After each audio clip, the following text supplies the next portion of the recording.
collaborate with all traders who were affected in this disaster. Mimi niseme tu kwamba hatuna namna, lazima tupokee maelekezo ya serikali. As traders, we have no choice but to comply with directives given by the government.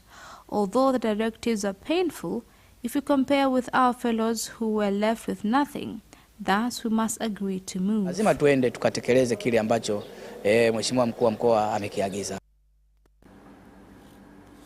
Despite measures being taken by the government to sensitize the public on prevention guidelines against COVID-19, many people in Dar es Salaam have continued to ignore the guidelines, such as wearing face masks in crowded areas, including public transport. We do take precautions because COVID-19 is still killing many people. We're calling on more awareness on developments of the pandemic in the country.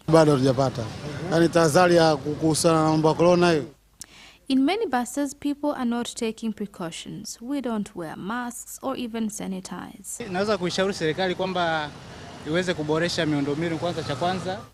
I am calling on the government to improve infrastructures in order to reduce congestions in public transport. The Minister of Works and Transport, Dr. Leonard Chavuriho, has urged Tanzanians using public transport, as well as those providing transport services, to adhere to the COVID-19 prevention guidelines in order to curb the spread of the virus.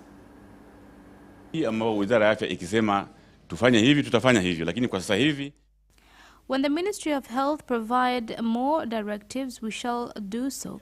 What we should all focus on is taking precautions by wearing face masks and pay attention on social distancing.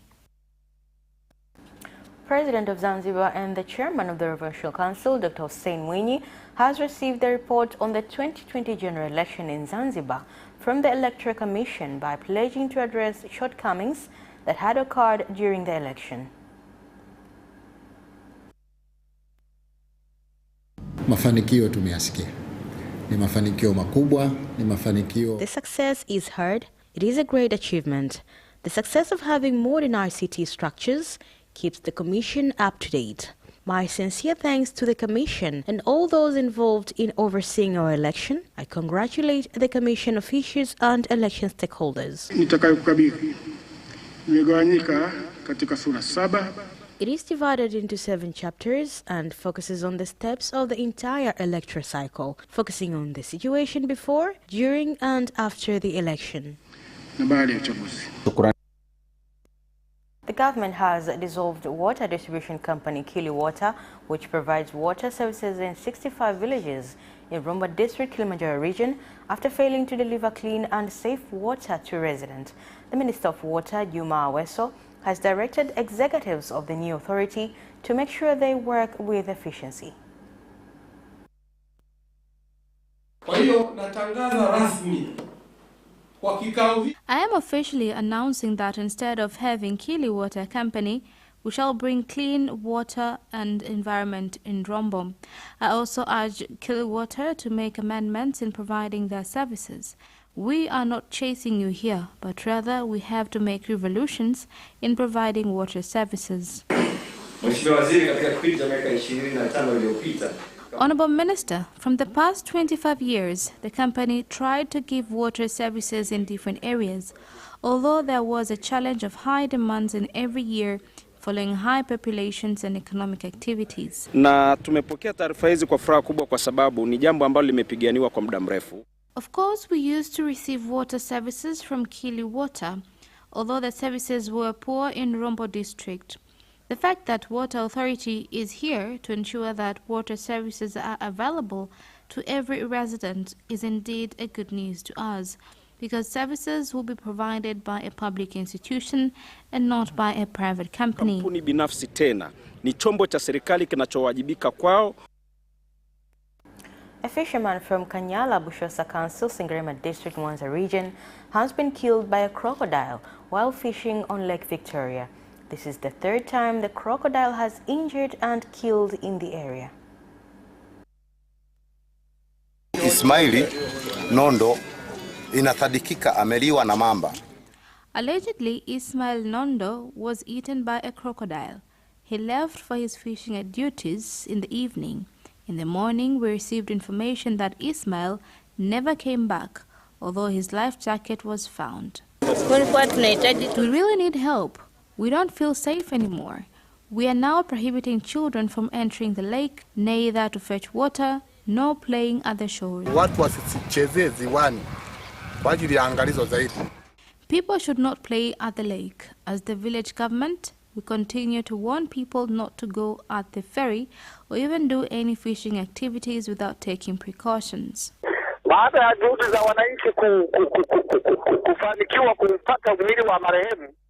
When the body was recovered, several body parts were chopped by the reptile. My call on residents is to take care of themselves by taking precautions of not going anywhere near the lake, and for fishermen, they should use other means of protecting themselves while hunting. The second Vice President of Zanzibar, Hemed Suleiman Abdullah, has said the government will continue to remove obstacles and address challenges facing entrepreneurs so that they can produce goods that are competitive in international markets. He made the statement when closing the 45th Dar es Salaam International Trade Fair, where he also urged Tanzanians to buy locally produced goods so as to develop the industrial sector. Lakini lazima tuendelee kujipanga vyema, na mimi naamini tunao uwezo wa kupeleka bidhaa nzuri kutoka Tanzania na tukaweza kusimamia masoko haya kwa kuhakikisha kwamba wafanyabiashara wetu na wajasiriamali wetu wanaweza kukidhi mahitaji hayo bila matatizo. Bidhaa za ngozi ikiwemo viatu. Kwa kweli, kwa jinsi ambavyo tumeona katika maonyesho haya hapa Tanzania, hakuna sababu ya msingi ya kuhangaika na bidhaa za ngozi, hasa viatu kutoka nje. Hapa vinatengenezwa viatu matata vizuri sana. Mwaka huu wananchi wameshuhudia bidhaa na huduma bora kutoka Tanzania. Sekta binafsi imeweza kuonesha bidhaa za huduma nzuri na inapenda kuhamasisha taasisi za serikali na wananchi kwa jumla wanunue bidhaa zinazozalishwa hapa Tanzania. Hundreds of residents of Mkuyuni Chisano Ward Mlimba Council in Morogoro have decided to build a health center in order to save the lives of people and address challenges caused by lack of health services in the area.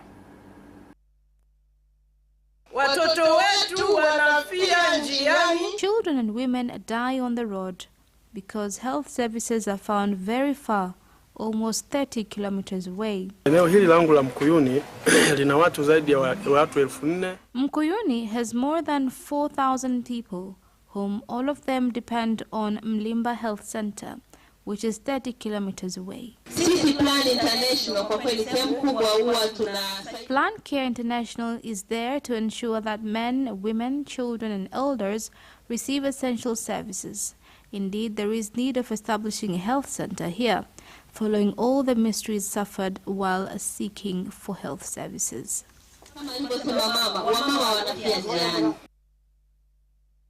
And that is the end of the national news. International news comes next after the break.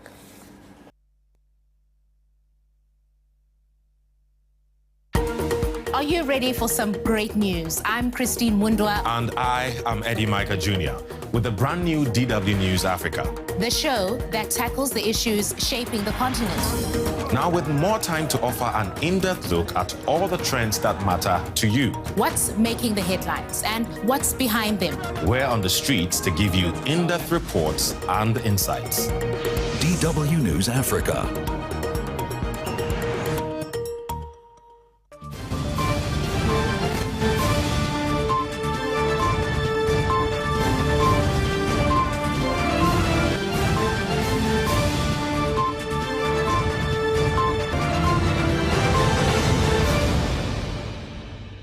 Welcome back, and now in international news.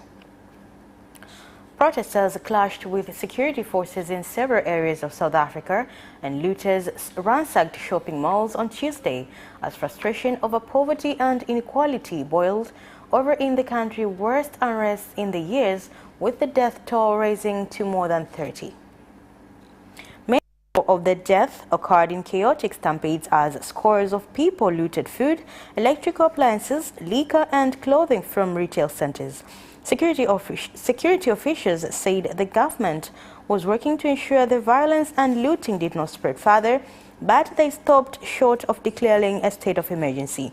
The violence was triggered by the jailing of the former president, Jacob Zuma, as his supporters took to the street last week, but the situation has evolved into an uprooting of anger over poverty and inequality. President Cyril Ramaphosa announced on Monday that he was dispatching troops to help overwhelmed police halt the arrest and restore order. Payment of goods and services in Burundi made in foreign currencies have been banned. The ban was announced by the Central Bank of Burundi. However, the Central Bank said payment for clients who are not resident in the country can be made in foreign currencies. The Central Bank of the Republic reports that there is a foreign exchange in Burundi. The practice is illegal. It involves employment contracts, paying school fees, housing contracts, and payment of goods. Any payment transaction must be done in Burundian currency. Some companies may pay in foreign currency for customers who do not live in the country. The police force in Kenya is implementing a search operation for a leader of a human trafficking network that operates in Kenya and South Africa. The operation comes after police arrested 104 foreign nationals alleged to be involved in the human trafficking trade. These are people from neighboring countries, and they are young people. We want them to say where people have been taken to. These people are from Ethiopia, and they are young people, and they do not understand Swahili. There are many, and they have no water or food. We were told there was a business going on which was suspicious.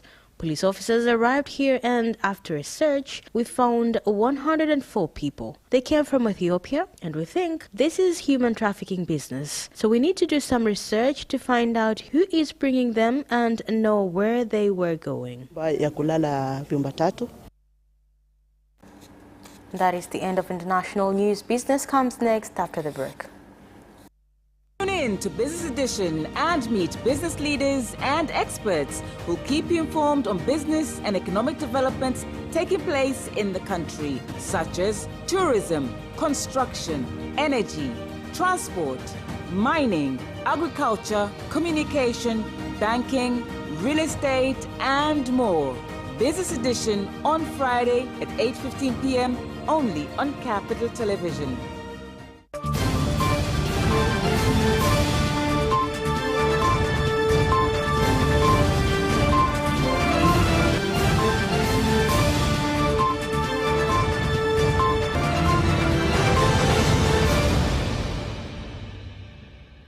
Welcome back, and now in business news.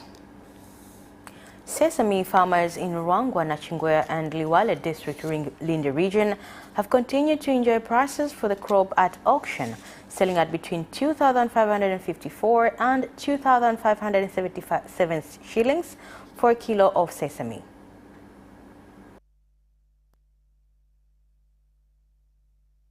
Bei kwa kweli zilizojitokeza kwa sisi wakulima sio mbaya sana. The price is not bad for us farmers, and we would ask for the next prices for other auction to not go down, because the prices we started with from the beginning of the season until we are about to finish. Even we farmers get comfort at the current prices. Years ago, the prices were not like this, and that is why now we farmers are very happy. We are improving our crops. I advise my fellow farmers to continue cultivating this crop now that the government is supporting us. Na ukiangalia pia mahitaji ya leo ilikuwa zaidi ya tani 10,000. If you look at today's demand, it is more than 10,000 tons. There is still a need for sesame seeds for buyers, and the load we entered into the auction today is minimal. And this is the 12th auction. In the first 10 auctions, we have already sold 38,000 tons, which worth 90 billion. Compared to last year, we sold a lot, but we are still halfway through the journey. Niwaombeni wakulima, tujitahidi mazao yetu. I urge farmers to do their best to prepare our produce based on quality, deliver it on time to the warehouses, and send the right information to speed up the payment process. And if we work together, then prices will go up. Our government has assured us that farmers get their dues on time and productive farming. Kwa imani hii niseme bei zitaendelea kupanda kama sisi tutashirikiana kwa pamoja. Tanzania Cotton Buyers Association, TCA, has said that it is prepared to buy all of the cotton produced by farmers in this year's season and assured that no farmer will sell their cotton on credit. Timu unaendelea vizuri na hadi sasa ni kama milioni 38. Up to date, it is 38 million. Farmers continue to earn their money, and we agreed cotton will be bought at a competitive price. We started with 1,050, but it has grown to 1,200, and also this motivates farmers to grow cotton in bulk. Bei ambayo tunapata sokoni tulianza na 1,150, lakini sasa hivi ukiangalia Cashew farmers along the shores of Lake Nyasa in Ludewa district, Njombe region, have urged the government to allocate them a center that will be used for cashew nut buying in the district, so that they will not have to incur heavy cost to transport the crop out of the region to the market in Tunduru, Ruvuma. Shida tulionayo kubwa kitengo cha mauzo. Mauzo tunauza korosho Tunduru. Tunakatwa kila kilo moja shilingi 250. Sasa kama serikali msimu huu As a government, for this 2021-2022 season, we have planned to produce 100,000 seedlings, which we will distribute to all cashew farmers who will be ready. And that is the end of business news. Sports comes next after the break. Away first time, good start from Bolt. Bolt leading a moment and going away. Gay trying to go with him, and he's going being dragged through to second place, but he's going to win it by 2 meters. Away first time, good start from Bolt. Bolt leading a moment and going away. Gay trying to go with him, and he's going being dragged through to second place, but he's going to win it by 2 meters.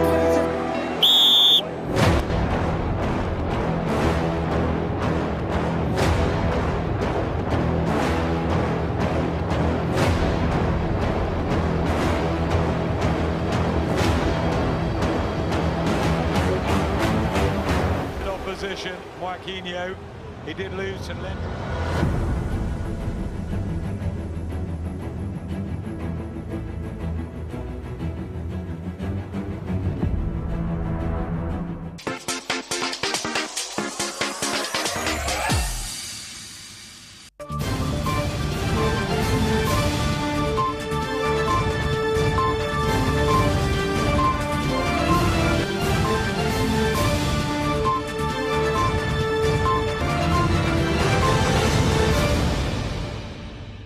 Welcome back, and now in sports news. The Tanzania Premier League Board has set July 18th as the date Simba Sports Club will be coronated as the 2020-2021 Mainland Premier League champions. Here are more details. Msimbazi Giants retained their title on Sunday after beating Coastal Union 2-0 at Benjamin Mkapa Stadium, with goals from John Boko and Chris Mugalu enabling them to reach an assailable 79 points, 9 more than second-placed Yanga, and with 2 matches to play. The league organizers have confirmed in a statement that the Wekundu wa Msimbazi will officially receive the trophy after their final league game against Namungo FC at Mkapa Stadium on July 18th. The top-flight success has handed Simba another chance to represent the country in the CAF Champions League next season. Yanga Sports Club head coach Narsedin Nabi has told the team's management to not repeat mistakes they made 2 seasons ago during the transfer window, and here is more. For the past 2 seasons, Yanga has had the habit of signing many new players while also releasing a large group of players. For example, last season, the Jangwani Giants released 14 players and signed 15. Yanga, who are lying second on the 18-team table, are determined to make sure they regain their dominance in the various competitions they will participate in next season, a regime that currently is dominated by their rivals Simba. Marcus Rashford has said that he felt no prouder moment representing England at Euro 2020 and that he will never apologize for who he is and where he came from after he was subjected to racist abuse following the Three Lions defeat to Italy. Here's the story. Southgate's side were beaten 3-2 on spot kicks in the Euro 2020 final, with Rashford, Jadon Sancho and Bukayo Saka the three players to see their efforts fall short, leading to the trio receiving abhorrent racist messages online. Reflecting on his miss in the shootout, Manchester United forward Rashford admits that something didn't feel quite right before he stepped up to take the penalty, while he has vowed the Three Lions will be back stronger. The scenes across social media and near Rashford's home in Withington, where a mural to the player was vandalized in the aftermath of Sunday's result, have seen an outpouring of support for the player and his teammates, Sancho and Saka. British Formula One driver Lando Norris was mugged after attending the Euro 2020 final between England and Italy at Wembley on Sunday. His McLaren team said. Here's more. The team added in a statement that 21-year-old had his watch stolen. Media reported the watch was worth £40,000 and was taken as he approached his McLaren sports car near the stadium. Norris is friendly with several of the England players who lost the final on penalties after extra time ended 1-1. The driver is fourth in the championship and has been on the podium so far this. Team USA dropped its second successive game ahead of the 2020 Summer Olympics in Tokyo, losing 91-83 to Australia in an exhibition. Here's more. Many were left stunned when Nigeria took down the US 90-87 on Saturday. It was a potentially foreboding sign in the short and long term, while at the same time easy to dismiss as one-off occurrence. Now the alarm bells might begin ringing inside USA basketball. The United States owed a 9-point lead at halftime, but Chris Goulding hit a buzzer-beating three to end the third quarter and gave Australia a 69-64 lead. And that sports item ends our news bulletin for tonight. Thank you for watching and good night.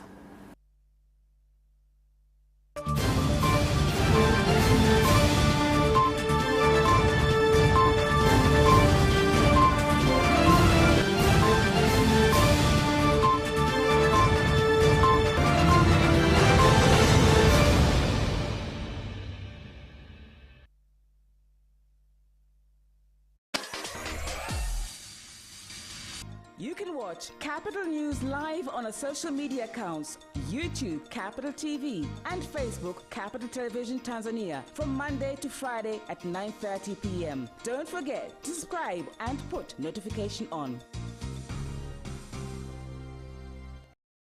Hujambo, leo tuna Jennifer Kayombo, msichana mdogo aliamua kuandaa tuzo kwa ajili ya wanaharakati wa masuala ya kijinsia.